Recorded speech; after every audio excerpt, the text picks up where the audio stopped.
Berikut adalah pengumuman selama sepekan.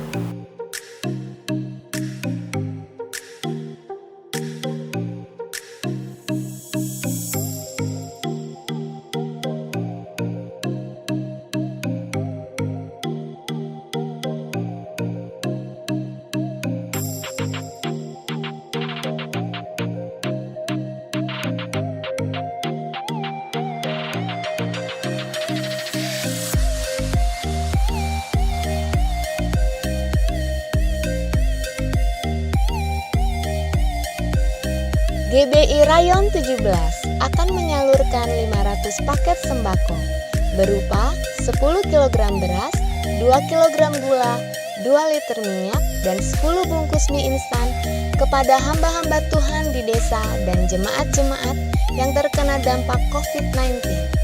Bagi yang terbeban untuk membantu, dapat menyalurkan melalui rekening Bank BCA dengan nomor 178-011-6419 atas nama GBI Malahayati Misi. Atau jika ingin memberikan dalam bentuk barang, dapat dikirim ke gereja GBI Malahayati di Jalan Laksamana Malahayati nomor 126 Teluk Betung Selatan, Bandar Lampung.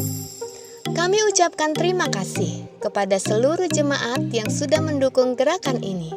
Tuhan Yesus memberkati.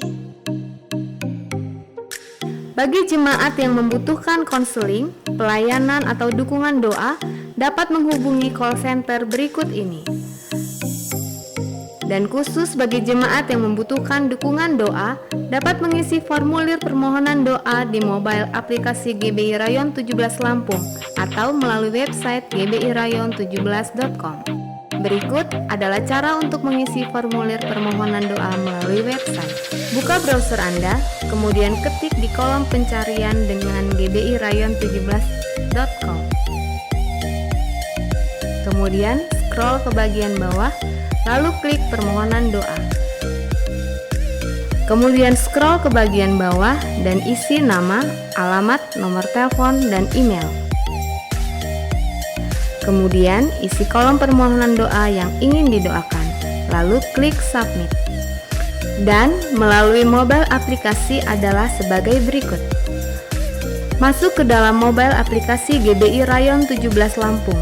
Kemudian pilih icon permohonan doa. Kemudian isi nama, nomor telepon, email, serta permohonan doa yang ingin didoakan. Lalu klik submit. Untuk saudara yang belum mengisi formulir doa berantai, juga dapat mengisinya melalui mobile aplikasi GBI Rayon 17. Ibadah Raya Online Kenaikan Tuhan Yesus hari Kamis tanggal 21 Mei 2020 akan dilayani oleh Pendeta Dr. Insinyur Niko Nyoto Raharjo. Perjamuan kudus akan diadakan pada hari Kamis tanggal 21 Mei 2020. Dihimbau kepada jemaat untuk dapat mengambil roti dan anggur perjamuan kudus di gereja mulai hari Senin tanggal 18 Mei 2020 sampai dengan hari Rabu tanggal 20 Mei 2020.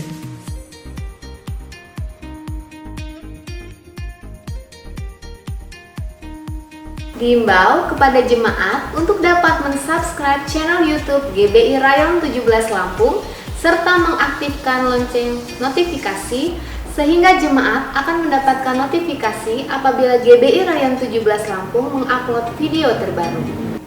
Serta menginstal mobile aplikasi Rayon 17 melalui Google Play Store untuk pengguna Android dan App Store untuk pengguna iOS. Sekarang, waktunya untuk mengikuti ibadah online. Selamat beribadah, Tuhan Yesus memberkati.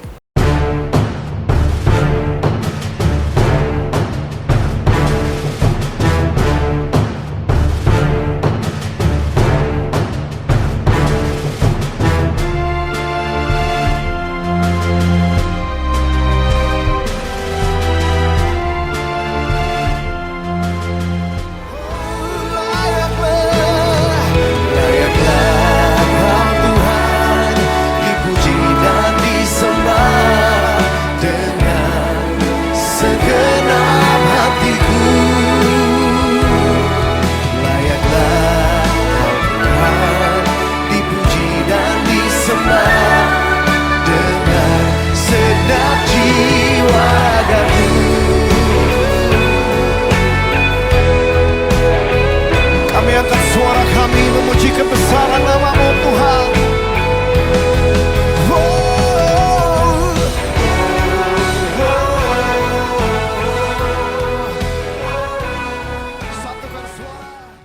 Shalom Bapak Ibu Saudara umat Tuhan dimanapun saudara berada.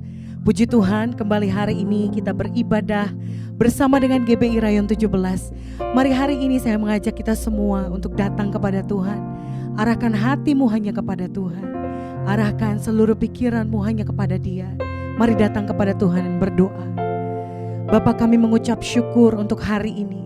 Hari yang Tuhan jadikan. Hari yang baik bagi setiap kami untuk beribadah kepadamu. Tuhan Yesus berkati ibadah kami.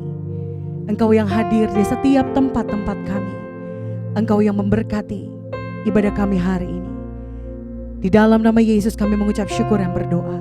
Sama-sama kita katakan, amin. Mari umat Tuhan datang kepada Tuhan. Bila hati terasa berat, tak seorang pun mengerti bebanku. Ku tanya Yesus, apa yang harus ku buat? Oh, Dia berfirman, mari datanglah. Dia selalu pedulikan aku. Ku datang Yesus, Dia pikul segala bebanku. Sujud di altarnya, ku bawa hidupku. Ku terima anugerahnya, Dia ampuniku dan bebaskanku. Dia ubah hidupku. Ya Tuhan, hatiku sesuatu terjadi saat datang di altarnya. Mari umat Tuhan nyatakan, bila hati terasa berat, seorang pun mengerti bebanku. Ku tanya Yesus, apa yang harus ku buat? Dan dengarkanlah Dia berfirman,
Apapun keadaan kami hari ini, kami mau bilang Tuhan Yesus terlebih besar dalam hidup kami.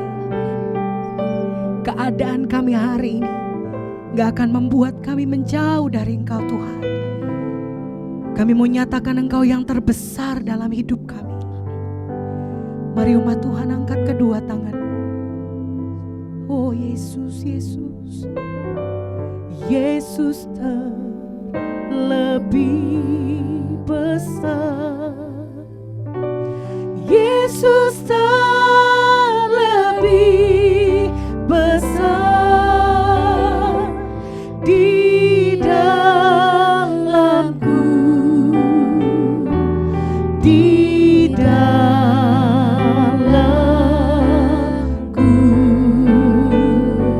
Nyatakan Yesus terlebih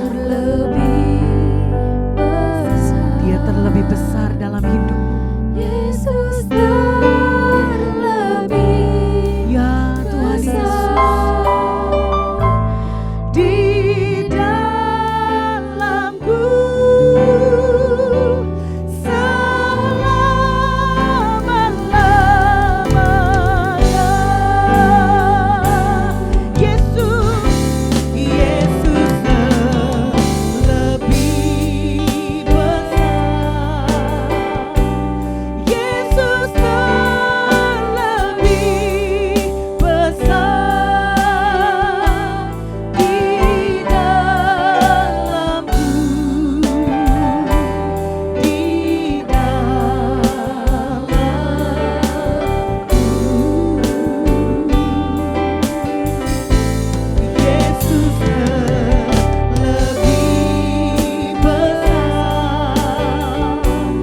Yesus terlebih besar. Yesus terlebih besar di dalamku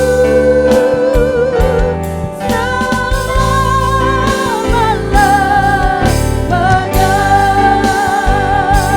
Nyatakan dengan iman, Yesus terlebih besar. Mereka di dalamku, di dalamku.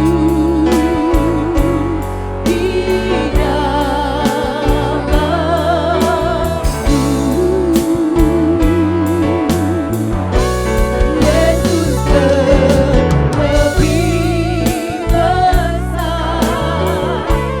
Yesus terlebih besar di dalamku selama-lamanya. Di dalamku, ya Tuhan, selama-lamanya.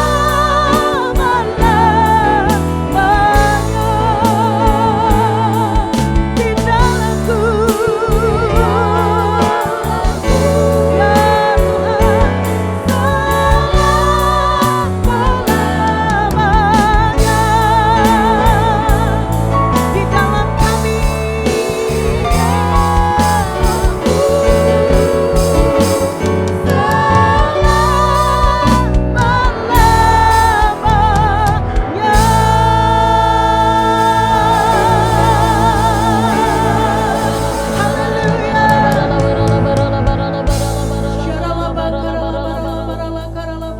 Sebab Engkau Tuhan yang terlebih besar dari apapun Tuhan yang ada di bumi ini. Kami bersyukur Tuhan kalau saat ini kami datang untuk memuji dan menyembahkan Engkau.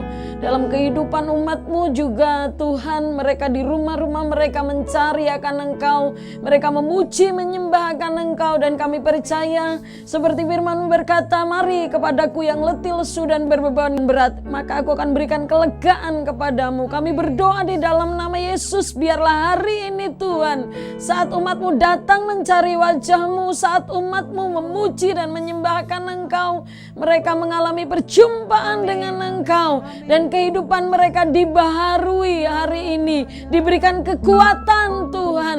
Bahkan kami berdoa di dalam nama Tuhan Yesus, biarlah hadirat Tuhan itu juga mengalir kehidupan dalam kehidupan umat-Mu, menyembuhkan mereka yang sakit, memulihkan keadaan umat-Mu, memberikan pengharapan yang baru di dalam kehidupan mereka, apapun keadaan mereka Tuhan. Sungguh kami percaya bahwa janji Tuhan, iya dan amin, dan kami percaya Engkau tidak pernah meninggalkan dari setiap kami.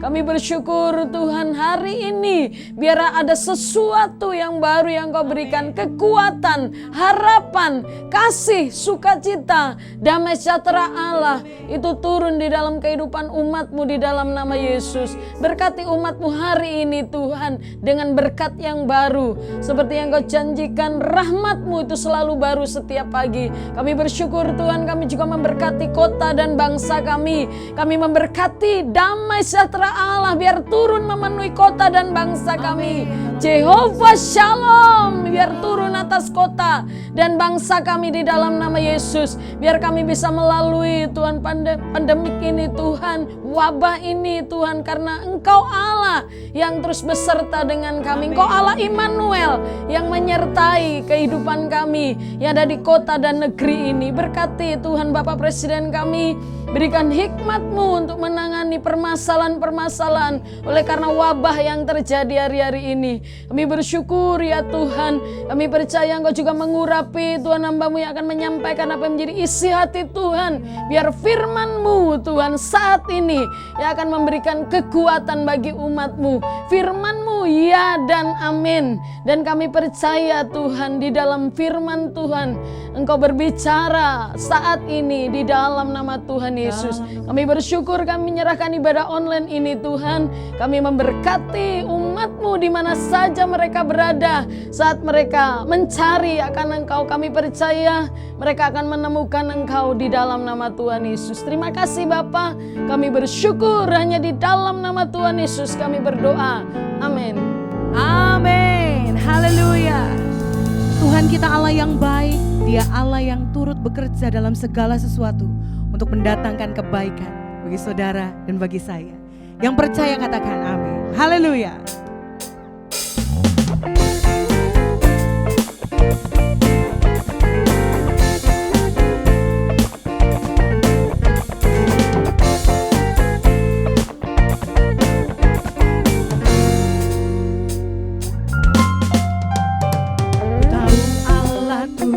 Bekerja di dalam segala perkara untuk mendatangkan kebaikan.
Dia tempat perlindungan dan sumber kekuatan bagi kita semua.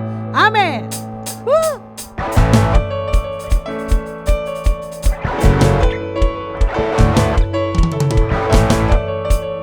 Mari dengan imanmu, dengan semangat hari ini, nyatakan kedahsyatan Tuhan di dalam hidupmu.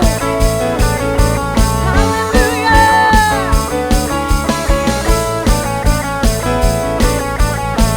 Mari dengan imanmu nyatakan bersama. Kau Tuhan perlindunganku, Kau Tuhan kekuatanku, Kaulah anugerah bagiku. Oh, oh, oh. Kau Tuhan perlindunganku, Kau Tuhan keselamatanku, ku percaya Kau berkuasa. Janji-Mu nyata dalamku, ku berserah kepadamu.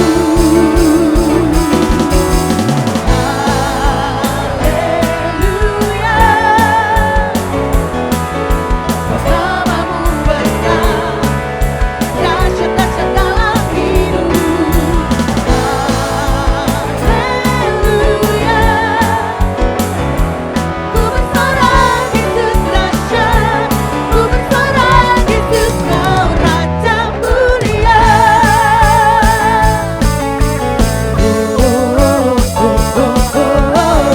Kau Tuhan perlindunganku, Kau Tuhan kekuatanku, Kaulah anugerah bagiku. Kau Tuhan perlindunganku, Kau Tuhan keselamatanku, ku percaya Kau berkuasa. Janji-Mu nyata dalamku, ku berserah kepadamu. Haleluya. Bersamamu besar, dahsyat-dahsyat dalam hidupku. Haleluya. Ku bersorak Yesus dahsyat, ku bersorak Yesus Kau Raja mulia. Kami sorakan kedahsyatan Tuhan hari ini. Dan segala perkara dapat kami tanggung di dalam Tuhan yang memberikan kekuatan dalam hidup kami. Janji-Mu nyata dalamku, ku berserah kepadamu. Angkat tangannya. Haleluya. Kau dahsyat Tuhan, sebab nama-Mu besar, dahsyat-dahsyat dalam hidupku. Haleluya. Mari bersorak. Ku bersorak Yesus dahsyat, ku bersorak Yesus Kau Raja mulia. Haleluya. Kami angkat tangan kami ya Tuhan kepadamu. Kau besar, dahsyat-dahsyat dalam hidupku.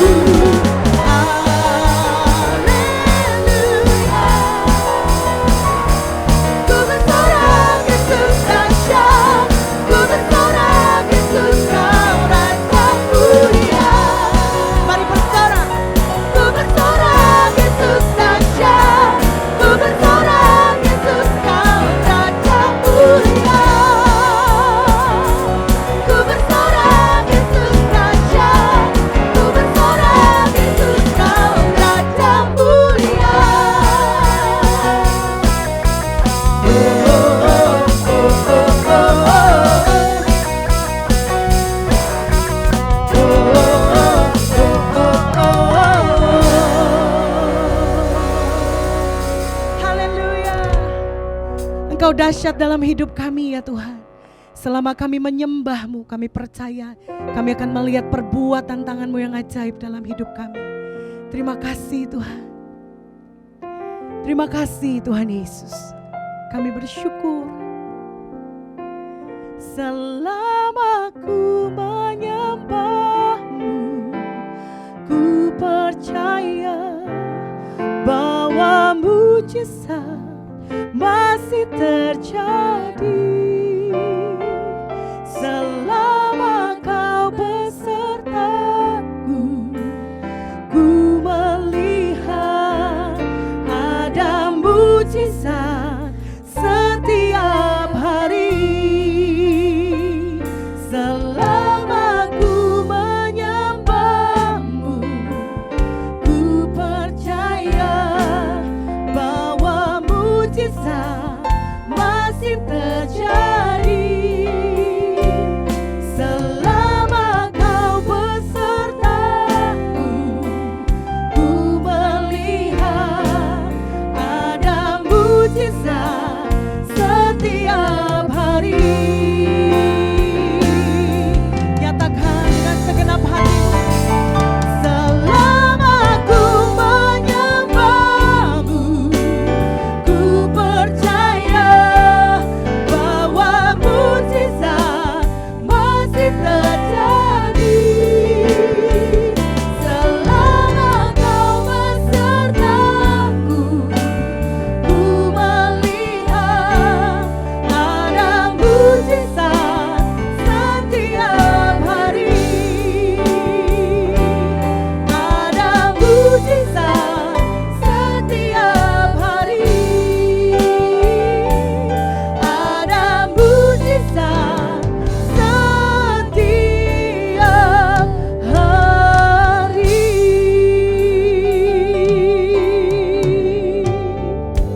Kami mengucap syukur ya Tuhan, dan kami sambut firman-Mu hanya di dalam nama Yesus. Haleluya. Amin.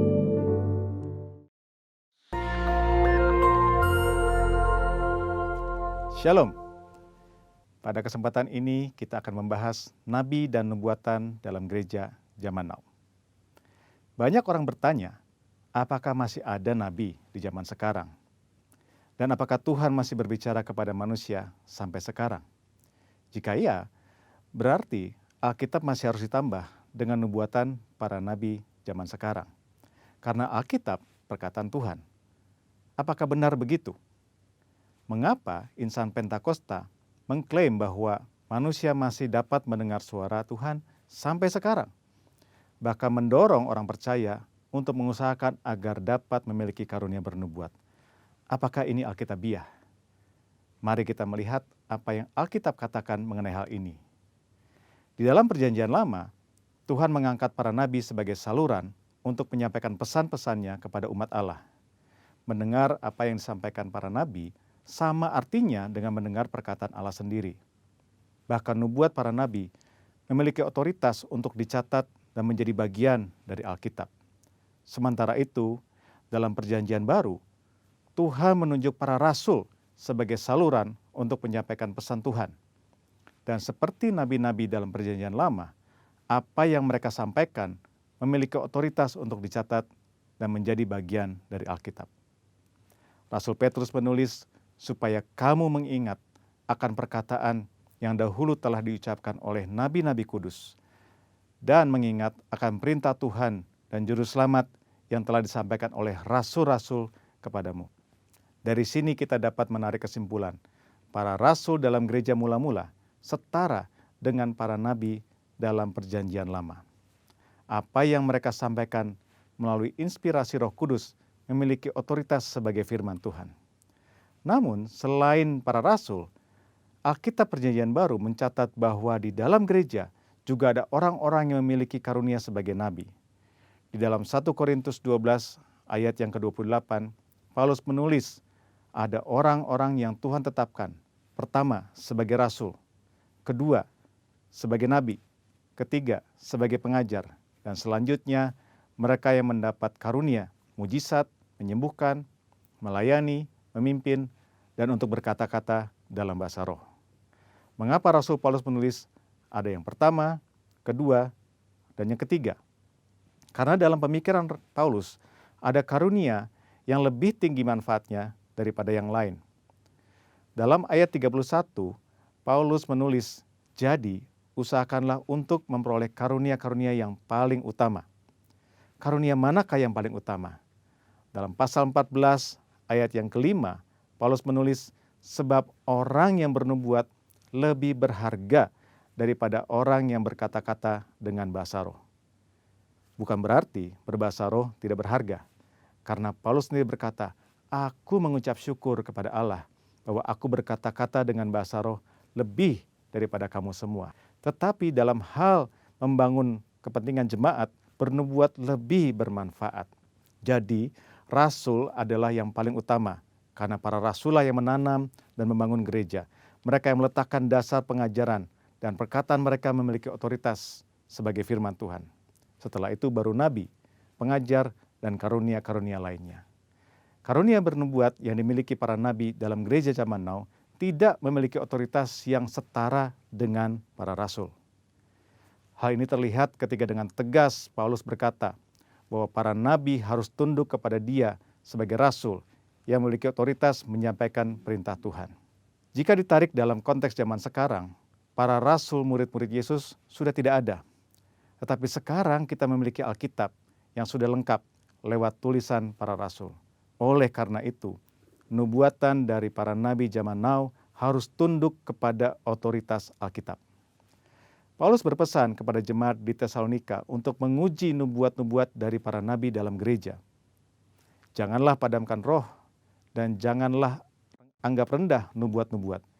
Ujilah segala sesuatu dan peganglah yang baik.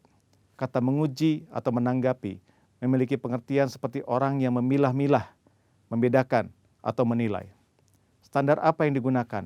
Firman Tuhan. Lalu, jika nubuatan seorang nabi tidak lolos uji, apa konsekuensinya? Dalam perjanjian lama, nubuatan para nabi memiliki otoritas setara dengan perkataan Tuhan sendiri. Jadi, jika ada nabi yang memberikan nubuatan palsu, akan mendapatkan konsekuensi yang berat. Namun, hal ini sama sekali tidak terlihat dalam petunjuk Paulus mengenai pelaksanaan nubuatan. Mengapa? Hal ini jelas karena bagi Paulus, nubuatan para nabi zaman now tidak memiliki otoritas yang sama dengan nubuatan nabi dalam perjanjian lama. Nubuatan nabi perjanjian baru sangat berharga, namun terbatas. Nubuatan nabi-nabi perjanjian baru tidak setara dengan firman Tuhan. Oleh karena itu harus selalu diuji oleh seluruh jemaat, terutama para pemimpin gereja. Namun jika nubuatan nabi-nabi perjanjian baru tidak sempurna, lalu buat apa bernubuat? Paulus dengan jelas mengajarkan, kejarlah kasih itu dan usahakanlah dirimu memperoleh karunia-karunia roh, terutama karunia untuk bernubuat. Kenyataan bahwa nubuatan yang disampaikan oleh para nabi perjanjian baru sifatnya tidak sempurna, tidak lengkap, tidak memiliki otoritas yang sama dengan Alkitab, tidak membuat orang percaya berhenti untuk mengusahakan memperoleh karunia-karunia bernubuat. Orang percaya harus mengusahakan untuk memperoleh karunia-karunia roh, terutama bernubuat, karena itu adalah perintah Allah. Tuhan bisa memakai saudara untuk menjadi berkat kepada umat Tuhan dengan menyampaikan apa yang Roh Kudus nyatakan kepada saudara. Tuhan Yesus memberkati. Maranatha. Shalom, Maranatha, datanglah Tuhan Yesus. Saudara, saya mau menyambut seluruh jemaat GBI Rayon 17 yang pada hari ini bergabung bersama dengan kami dalam ibadah raya online, baik itu secara live streaming maupun pre-recorded. Dan saya percaya bahwa ibadah pada hari ini kita akan diberkati oleh Tuhan. Kita sudah mengikuti doa, pujian, dan penyembahan. Sebentar kita akan mendengarkan firman Tuhan yang akan disampaikan oleh Bapak Pendeta Leonardo Syamsuri. Saya percaya bahwa kita semua pasti akan diberkati oleh Tuhan. Oleh sebab itu, buka hati kita, dengarkan firman Tuhan, dan izinkan Tuhan berbicara kepada kita. Tuhan Yesus memberkati. Shalom, haleluya, Tuhan Yesus memberkati. Apa kabar? Terima kasih untuk kesempatan yang diberikan untuk bisa menyampaikan pesan Tuhan khotbah Pastor Pak Budi Cahyadi. Terima kasih Pak Pendeta Budi Cahyadi. Saya percaya Tuhan memberkati kita semua. Dan Anda jemaat yang ada di Lampung dan sekitarnya, saya percaya Tuhan memberkati Anda semua. Anda siap untuk menjadi orang-orang yang produktif. Haleluya. Siapkan hati Anda. Amin. Nah, hari ini saya ingin berbicara mengenai satu topik, yaitu soal produktif di setiap kondisi. Kadang-kadang saudara untuk menjadi produktif di dalam kondisi normal gampang. Karena semua sudah normal, situasinya memang kondusif untuk kita bisa produktif. Tapi untuk menjadi produktif di dalam kondisi sulit, itu tidak mudah. Oleh karena itu kita perlu belajar bagaimana kita bisa menjadi produktif bukan cuma di kondisi normal. Tapi di tengah-tengah kondisi yang sulit, krisis, bahkan dalam kondisi seperti sekarang ini yang sedang kita hadapi. Di mana kita semua bekerja di rumah, dari rumah, tinggal di rumah, kita menjadi seolah-olah remote, saudara. Ya, oleh karena itu, saudara yang dikasihi Tuhan, di masa-masa seperti ini, kita perlu belajar banyak hal, tetap produktif. Coba katakan produktif, yes, tetap produktif, amin. Nah tentunya karena terlalu lama di rumah pun perlu kita waspadai, kita perlu jaga, kita perlu hati-hati. Apa yang perlu kita waspadai? Diwaspadai yang pertama adalah tentunya saudara karena kita dulu waktu dalam keadaan normal, kita makan sedikit gitu ya, makannya sedikit. Tapi kalau sekarang nih di rumah nih, sedikit makan, sedikit makan. Karena sering lewat meja makan, saudara. Nah itu sebabnya kita perlu jaga-jaga ya. Nah hal berikutnya yang saya melihat yang perlu diwaspadai di dalam masa-masa tinggal di rumah seperti ini adalah ketidakkreatifan kita. Kita jadi kurang kreatif, kita bisa... Maksud saya gini, nggak semua orang tentunya begitu, tapi ada orang-orang yang tertentu karena di rumah duduk, nonton TV, nungguin waktu, kita jadi nggak kreatif. Kita jadi tidak produktif. Kita hanya lewatin hari, pagi, sore, malam, gitu aja saudara. Sehingga kita tidak menghasilkan buah, kita tidak menghasilkan prestasi dalam hidup ini. Oleh karena itu saudara, kita perlu waspadai ini. Demikian pula di dalam masa-masa seperti begini, ibadah secara online bisa menimbulkan sebuah kebiasaan baru. Kebiasaan baru yang baik sih puji Tuhan, tapi bisa juga yang negatif. Kebiasaan baru yang saya lihat apa? Kita menjadi santai. Santainya sih it's okay. Untuk ikutin ibadah santai nggak apa-apa, nggak harus tegang. Kita harus santai. Tapi yang seringkali yang terjadi adalah santainya kebablasan. Kita datang ibadah harusnya sambil duduk dengar khotbah, ikut menyembah, tapi kita tiduran gitu loh. Saking tiduran, saking asik saudara. Jadi akhirnya kita suasananya jadi rileks. Kita terlampau rileks menurut saya. Dan ini menjadi sebuah kebiasaan yang akhirnya kita mendengar firman Tuhan bukan lagi ikut di dalam ibadah. Tapi kita seperti sedang nonton gitu loh. Nah ini yang tidak baik menurut saya. Ada juga kemungkinan dalam kondisi begini karena nggak ada yang lihat, kita kapan aja bisa ikut ibadahnya online. Kita bisa telat dan kita pikiran ntar aja sebentar lagi dan akhirnya tanpa disadari saudara kita jadi tidak attach gitu loh. Ibadah mah ibadah, pujian mah pujian, tapi kita tidak terlibat di dalamnya. Beda halnya kan ketika kita ada di dalam ruang ibadah bersama-sama kita ikut pujian penyembahan. Oleh karena itu saya dorong ini yang perlu dijaga hati-hati. Kalau enggak nanti kita terjebak namanya kepasifan, yang namanya kemerosotan kerohanian kita. Dan jangan heran saudara, kita bisa terjebak dengan satu virus yang lebih mematikan daripada virus corona. Yaitu apa? Virus yang saya sebut zona nyaman. Nah ini bahaya kalau sudah kena zona nyaman saudara. Kita tidak lagi melakukan hal-hal yang seharusnya kita lakukan. Nah hari ini saya akan mulai dengan satu ayat firman Tuhan. Yaitu di dalam Yeremia 17 ayat yang ke-7 dan ayatnya yang ke-8.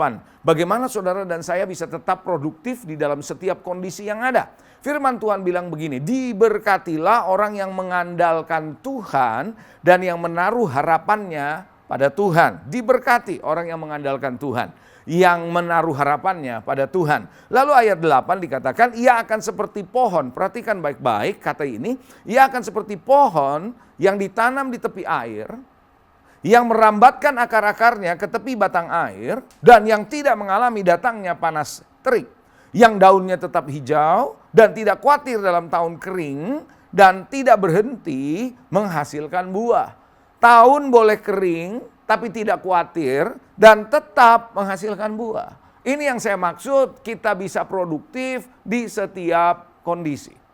Saudara yang dikasihi, saya percaya suasana sekarang, kondisi seperti sekarang di masa-masa virus wabah ini seperti masa-masa kering. Buat pengusaha sepertinya kering. Saudara, dalam situasi yang serba sulit, tapi kita tetap bisa berbuah. Katakan amin. Puji Tuhan. Oleh karena itu, bagaimana kita bisa tetap berbuah? Bagaimana kita bisa tetap produktif? Ini yang saya mau bagikan sama saudara sebentar. Nah, kita akan melihat dulu, apa sih sebenarnya produktif itu?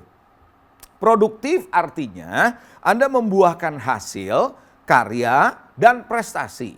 Anda membuahkan hasil, karya, dan prestasi yang bermanfaat untuk dan menjadi berkat bagi diri kita sendiri dan orang lain. Ya, saudara, dengan pertolongan Roh Kudus dan kasih karunia Tuhan Yesus Kristus. Saya percaya saudara bahwa ini adalah hasil karya. Kita membuahkan hasil karya. Jadi tetap dalam situasi apapun kita membuahkan hasil karya, kita berprestasi, bermanfaat semua. Dan kita jadi berkat. Bukan hanya buat diri kita tapi juga buat orang lain. Dan tentunya semua kita bisa menghasilkan buah seperti ini, prestasi seperti ini adalah karena pertolongan dari Roh Kudus. Dan karena kasih karunia Tuhan, bukan karena kekuatan kita. Nah saudara yang dikasihi, itu sebabnya Rasul Paulus sendiri berkata dalam kitab Filipi yang dia tulis saudara, Filipi 1 ayat 21 sampai 22. Firman Tuhan bilang begini, karena bagiku hidup adalah Kristus dan mati adalah keuntungan. Lalu di dalam ayat 22 dia berkata begini, tapi jika aku harus hidup di dunia ini, itu berarti bagiku bekerja memberi buah. Wow. Saudara, tetapi kalau aku harus hidup di dunia, saya ulangi, itu berarti bagiku, bagi Paulus adalah bekerja memberi buah. Jadi mana yang harus kupilih? Aku tidak tahu. Saudara yang dikasih Tuhan, artinya dia lagi ada dua pilihan, meninggal bersama, lalu kemudian tinggal bersama Kristus, atau dia tinggal di bumi ini. Di antara dua. Tapi kalaupun aku harus tinggal di bumi ini, dia bilang aku harus bekerja dan memberi buah. Jadi bagi Paulus tidak ada hidup hanya numpang lewat. Tetapi harus bisa produktif menghasilkan buah di dalam kehidupan saudara. Apakah Anda sudah produktif? Apakah Anda sudah menghasilkan buah? Saudara yang dikasihin buah itu ada dua. Satu artinya prestasi, itu karena keterampilan, itu karena kemampuan kita, itu karena pengalaman hidup kita menghasilkan prestasi.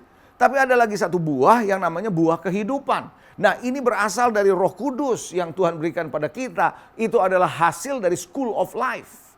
Dari sekolah kehidupan. Bersama dengan Tuhan kita menghasilkan buah. Dua-duanya penting, prestasi maupun buah kehidupan.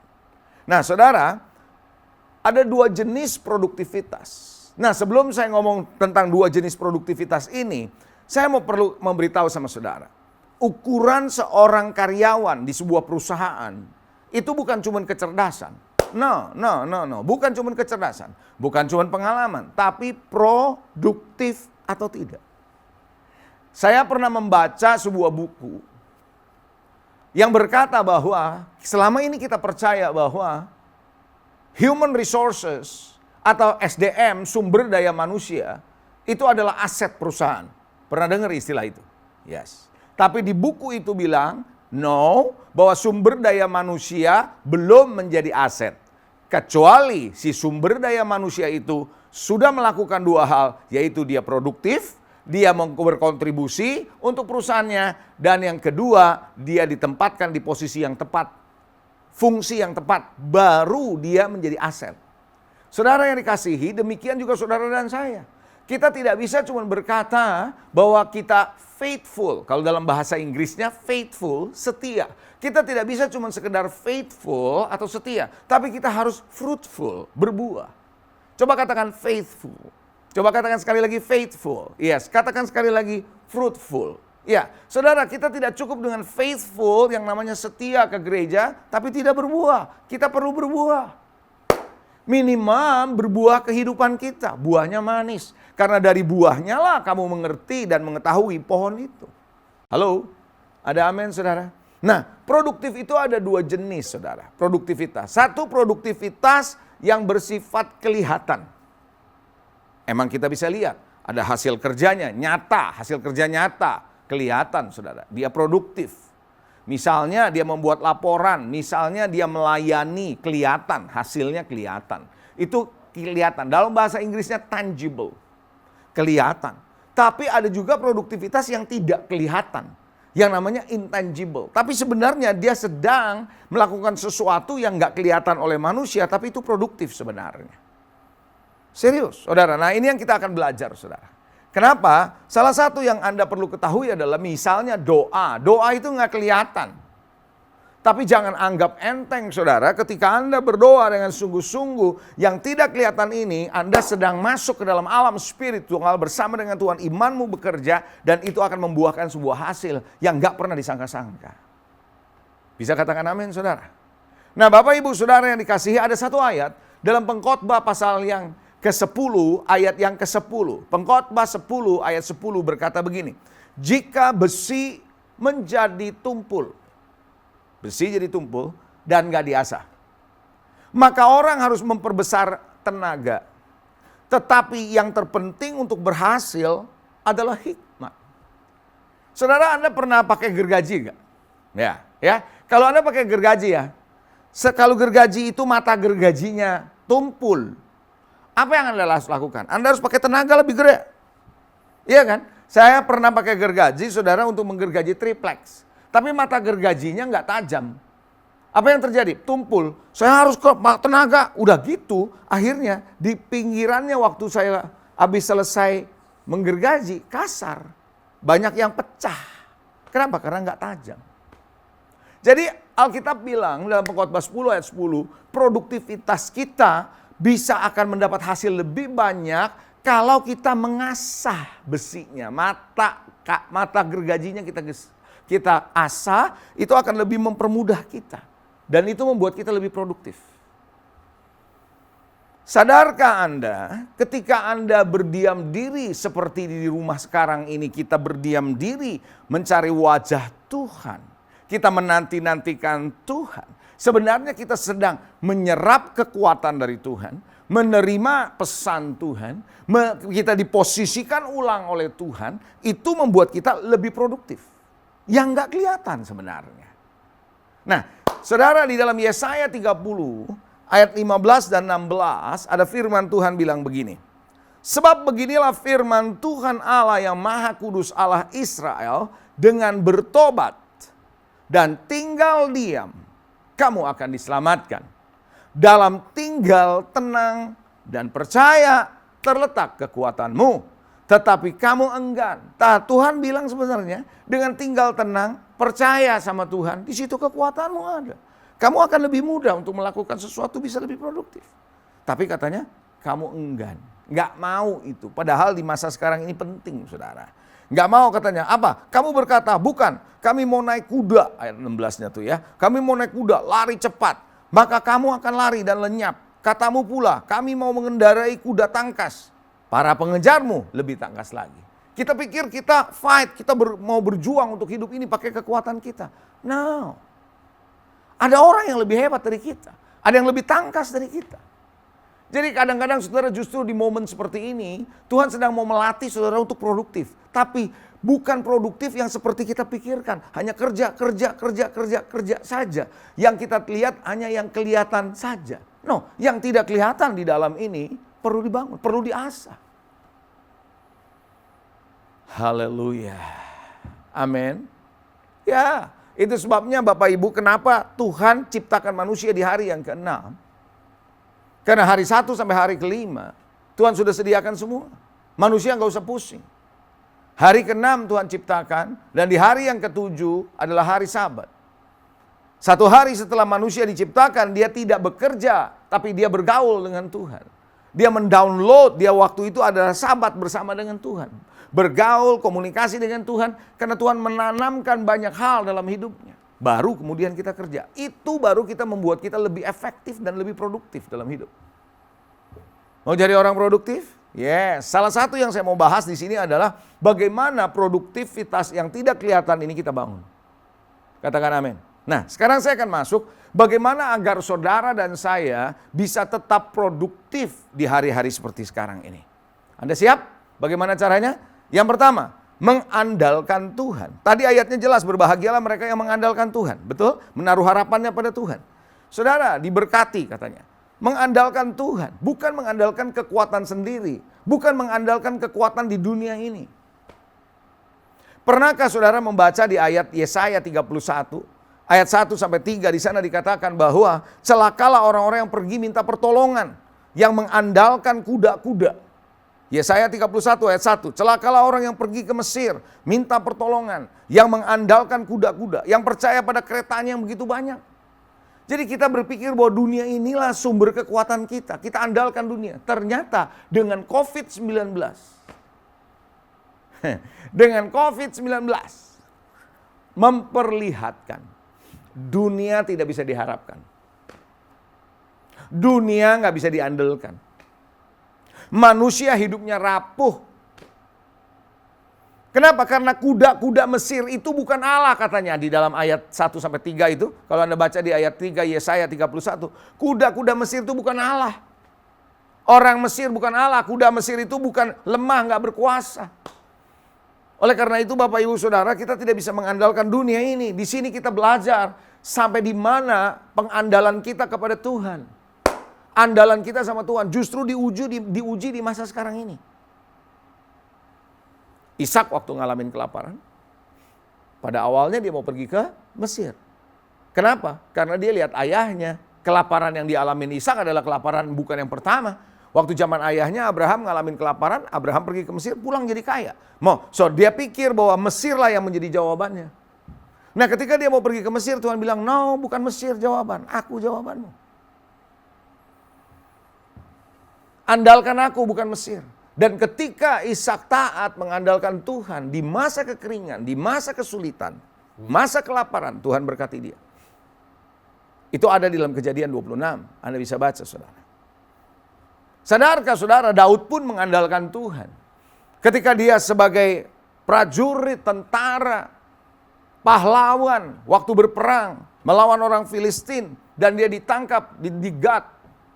Saudara, kalau kita perang ya, orang kalau lagi perang ya, ngalamin peperangan ya, terus ditangkap jadi tawanan perang ya, waduh menakutkan loh saudara. Hanya tinggal tunggu aja kapan mati, betul nggak? Saudara, di dalam ketakutan itu Daud bilang apa? Di dalam Mazmurnya, Mazmur 56 dia tulis di dalam ayatnya yang keempat. Waktu aku ini takut, aku ini percaya kepadamu. Saudara yang dikasihi, oleh karena itu saudara jangan pernah biarkan saudara mengandalkan dunia ini.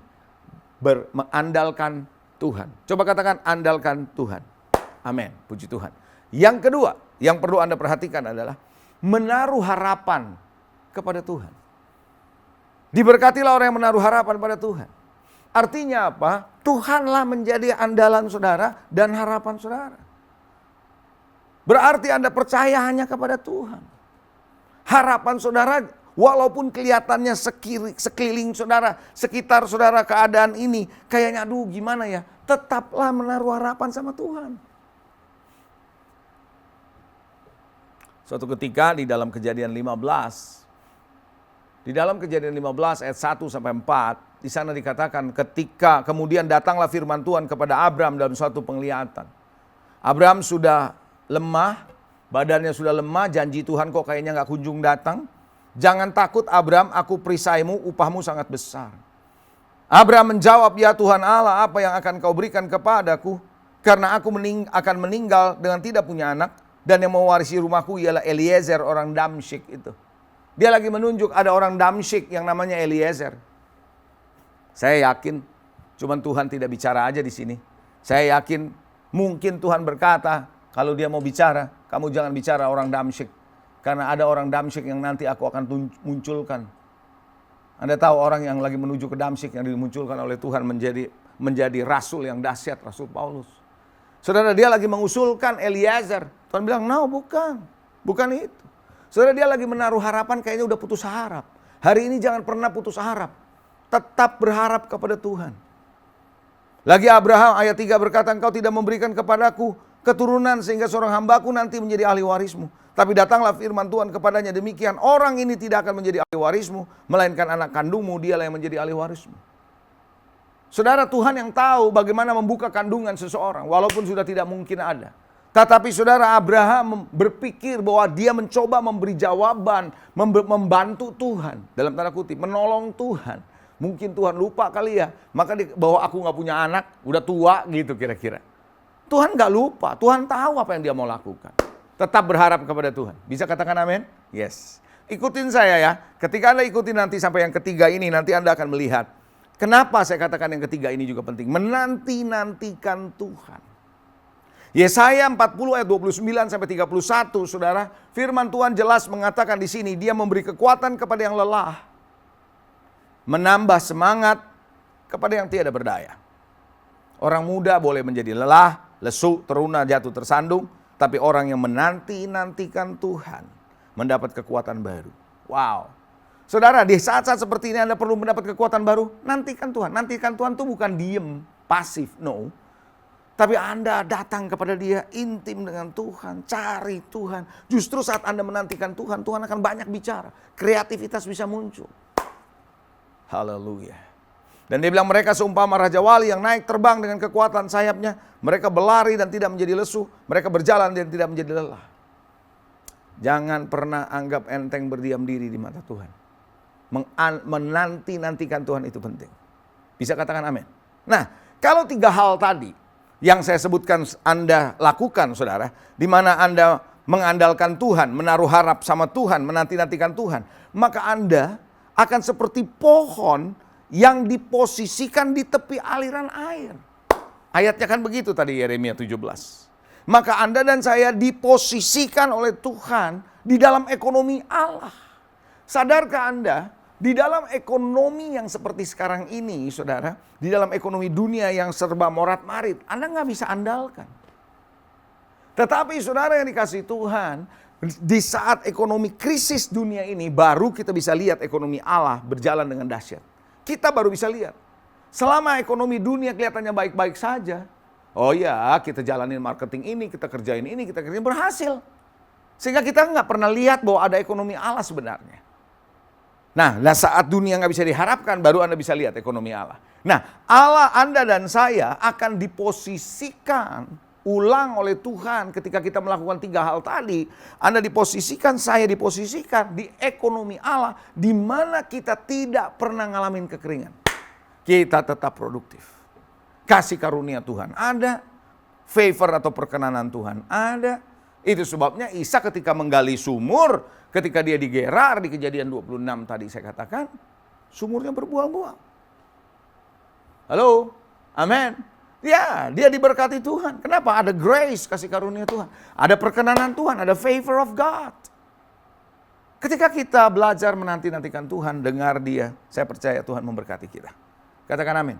Pokok anggur yang benar adalah contohnya. Saudara, ketika dia tetap tinggal di dalam dengan pokoknya, carang itu dengan pokoknya, dia akan berbuah.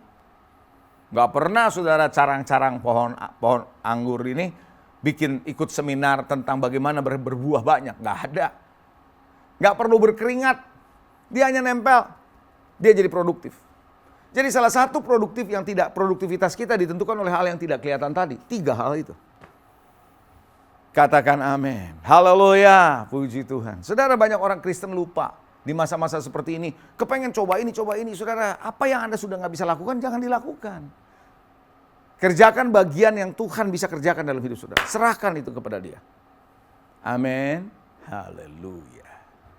Nah, hal berikutnya yang Anda perlu perhatikan. Apa yang Anda harus lakukan hal berikutnya? Yang berikutnya yang Anda harus lakukan adalah lakukan yang bisa Anda lakukan, yang biasa Anda lakukan, dan yang tidak biasa Anda lakukan. Itu adalah hal yang keempat. Hal yang keempat adalah lakukan yang bisa Anda lakukan, yang biasa Anda lakukan, dan yang tidak biasa Anda lakukan. Apa yang bisa Anda lakukan? Ya, Anda bisa bikin perencanaan baru toh. Anda bisa memperbaiki diri toh. Belajar banyak toh. Saudara, Anda bisa melakukan perubahan-perubahan yang diperlukan toh. Yang bisa dilakukan. Kalau yang nggak bisa, ya nggak usah. Saudara, dulu waktu saya belajar, waktu saya masih kuliah, alternatif jawaban terhadap sebuah masalah ada banyak. Ada A, ada B, ada C. Yang menarik, ada kalanya alternatif jawaban jalan keluar adalah do nothing. jangan lakukan apa-apa. Karena memang udah gak bisa diapa-apain. Loh, di dalam dunia manajemen, di dunia strategi aja bisa gitu. Udah gak bisa diapa-apain, ya udah do nothing. Artinya apa? Ngalir, jalani, hidupi, karena kita udah gak bisa berbuat apa-apa. Hal yang seperti sekarang ini, apa yang Anda bisa lakukan? Ya lakukan. Yang gak bisa, jangan. Amin. Lalu lakukan yang biasa. Apa yang biasa Anda lakukan? Tetap bekerja, jaga kesehatan, yang biasa Anda lakukan, bangun hubungan, berdoa, cari wajah Tuhan. Saya berharap berdoa, cari wajah Tuhan, baca Alkitab, perenungan firman, itu yang biasa Anda lakukan. Waktu kondisi normal tentunya. Itu asumsi saya toh. Kalau Anda nggak biasa lakukan, nah itu Anda masuk kepada kategori berikutnya, lakukan yang tidak biasa Anda lakukan. Tapi kalau Anda biasa lakukan, biasa lakukan. Bisa katakan amin? Nah, berikutnya lakukan yang tidak biasa Anda lakukan. Apa yang tidak biasa Anda lakukan? Yang belum pernah lakukan, sesuatu yang brand new things. Coba Anda nggak pernah pakai gadget, nggak pernah online, nggak pernah pakai aplikasi-aplikasi tertentu, nggak terbiasa dengan gadget. Mau nggak mau kita dipaksa untuk hal yang tidak biasa. Dengerin khotbah harus online, tuh. Ikut menyembah dengan online, tuh. Seperti begitu saudara. Ikut komsel pakai aplikasi Zoom misalnya. Amin. Ya. Nah, saya percaya yang berikutnya adalah Anda harus tetap optimis. Itu adalah yang terakhir. Optimis, positif, antusias. Coba katakan, optimis. Ya, Anda harus tahu bahwa di depan lebih baik dari sekarang. Siapa yang percaya itu? Karena Tuhan merancang hari esok yang penuh dengan harapan. Tetap optimis bahwa di depan lebih baik daripada sekarang, apalagi di masa lalu nggak ada artinya. Optimis artinya Anda tahu bahwa Tuhan sudah merancang hari esok yang baik buat saudara dan saya. Itu sebabnya kita jadi optimis. Positif artinya belajarlah hal-hal yang baik dari peristiwa yang kita alami sekarang. Ambil positifnya. Apa yang baik. Jadi kejadian yang buruk sekalipun Anda bisa jadikan itu positif buat saudara. Kejadian yang paling menyakitkan pun itu bisa menjadi positif buat saudara. Kalau Anda mau melihat secara positif. Katakan amin. Ya, dalam situasi berat sekarang seperti ini pun Anda bisa melihat positifnya. Dengan begini berarti Anda harus belajar sesuatu. Hei, Anda nggak bisa mengandalkan kekuatan sendiri. Sehingga waktu ada hal yang baru nanti setelah lewat masa ini. A new normal, a new future. Normal baru, masa depan baru. Yang totally baru, sungguh baru. Anda sudah siap. Karena Anda menjadi orang yang positif. Dan Anda harus menjadi orang yang antusias. Antusias artinya Anda bersemangat. Sadarkah Anda bahwa kesemangatan itu penting? Hidup tanpa semangat nggak punya kekuatan, saudara, untuk menghadapi kesulitan dalam hidup. Hidup ini sulit. Tapi tanpa semangat akan lebih sulit. Tapi kalau kita punya semangat, kita bisa melewatinya dengan penuh kemenangan. Bisa katakan amin? Ya, saya ulangi, optimis artinya Anda tahu bahwa Tuhan sudah merancang hari esok yang penuh dengan harapan. Memiliki harapan yang selalu lebih baik daripada yang sekarang. That is optimist. Kalau Anda positif artinya Anda bisa melihat, belajar hal yang positif dari setiap kondisi, setiap kejadian yang Anda ambil positif. Antusias artinya Anda selalu bersemangat menjalani hidup ini. Tetap semangat.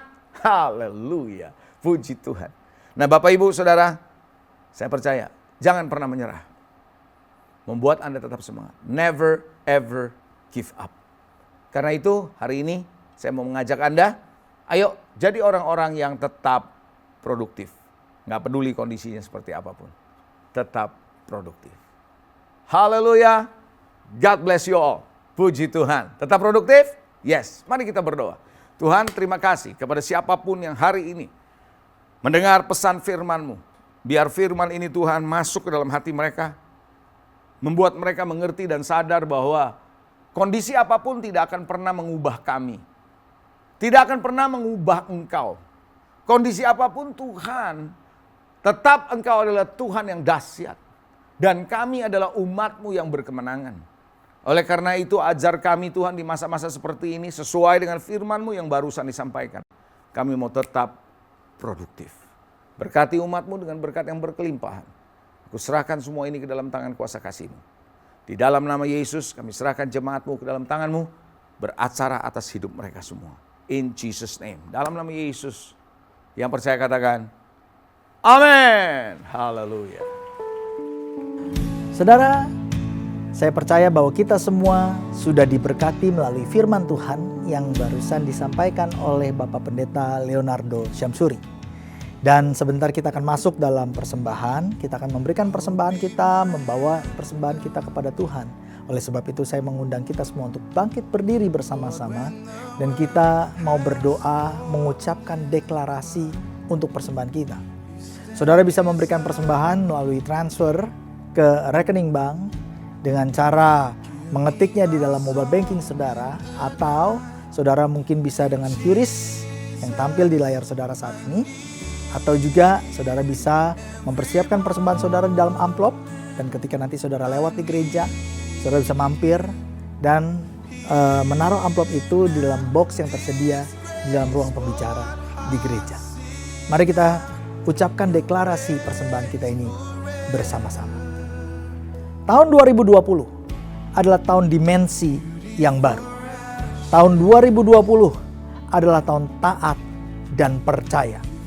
Pada saat kami membawa persembahan, kami percaya pintu sorga terbuka dan berkat Tuhan dicurahkan. Saya menerima pekerjaan, bisnis, sekolah dan kuliah yang lebih baik. Keuntungan, bonus dan aset dilipat gandakan. Semua transaksi dibuat berhasil. Pelanggan lama dan baru Tuhan datangkan. Semua pembayaran dapat dilunasi. Memiliki rumah di bumi dan di surga. Menerima hadiah, kejutan dan penghargaan. Yang belum punya pasangan akan diberikan jodoh. Mempunyai keluarga yang harmonis dan tidak ada kemandulan. Segala penghalang, penyakit dan kerugian akan dihalau daripada hidupmu. Dari dalam keluargaku, dari dalam pekerjaanku dan bisnisku.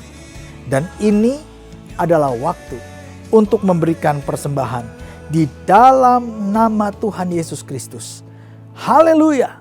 Bersama-sama katakan amin. Tetap berdiri saudara. Kita akan mengakhiri ibadah kita pada hari ini dengan menutup di dalam doa berkat. Mari kita angkat tangan kita dan buka hati kita. Kita arahkan kepada Tuhan Yesus. Tuhan, terima kasih untuk hari ini. Terima kasih untuk firman. Terima kasih untuk doa, pujian, dan penyembahan. Dan biarlah apa yang merupakan ibadah raya online pada hari ini menjadi berkat bagi umat. Demikianlah akan terjadi jika engkau dengan sungguh-sungguh mendengarkan firman Tuhan itu serta melakukannya dengan sungguh-sungguh dan dengan setia. Maka terhadap engkau Tuhan Allahmu akan memegang perjanjiannya dan kasih setianya yang diikrarkannya kepadamu dengan sumpah. Ia akan mengasihi engkau, memberkati engkau, bahkan membuat engkau menjadi banyak. Ia akan memberkati buah kandunganmu, hasil bumimu, gandum, serta anggur dan minyakmu. Bahkan anak lembu sapi dan kambing domba dan segala ternakmu akan diberkati oleh Tuhan secara berlimpah-limpah. Apapun yang dikerjakan oleh tanganmu akan dibuat berhasil. Engkau akan diberkati lebih daripada segala bangsa. Dan tidak akan ada seorang laki-laki atau perempuan pun yang mandul di antara kamu. Tuhan akan menjauhkan segala penyakit daripadamu dan tidak ada satupun dari wabah yang kau kenal akan ditimpakannya kepadamu.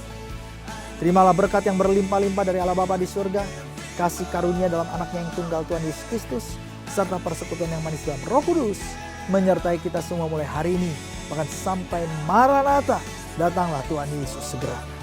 Sampai selama-lamanya. Bersama-sama kita yang percaya kita katakan, amin. Selamat hari Minggu, Immanuel, Tuhan beserta dengan kita. Christ before, Christ behind.